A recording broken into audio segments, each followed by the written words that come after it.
ហាអូហាអូ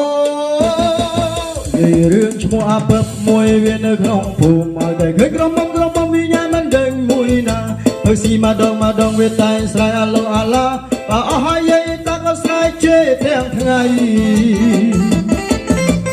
មន្ទីរនៅក្នុងភូមិឲ្យតែហ៊ានប្រហែសកណ្ដាលថ្ងៃក្តៅចេះលួយខ្លាំងស្រាឲ្យតែទេតាមតនវាតែងតែដងសាវាថាក្លែងមន់ហើយណាសុំម្ដងមិនថាមន់អ្នកណាឲ្យតែក្រៅរបងចាគេដាក់តនដងវាមិនខ្លាចទេ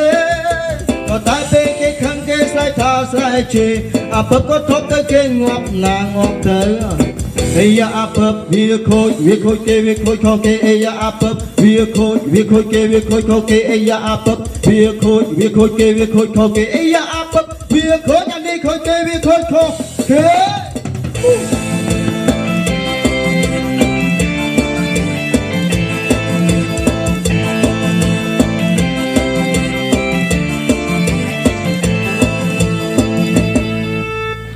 សារវ៉ាន់ទៅមុខសារវ៉ាន់ថយក្រោយសារវ៉ាន់ទៅមុខសារវ៉ាន់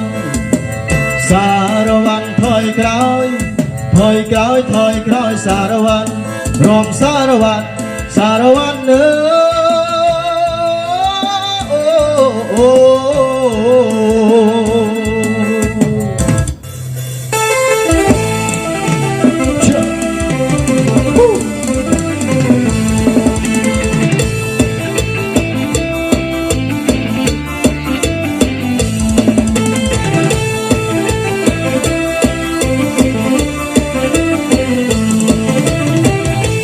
អូ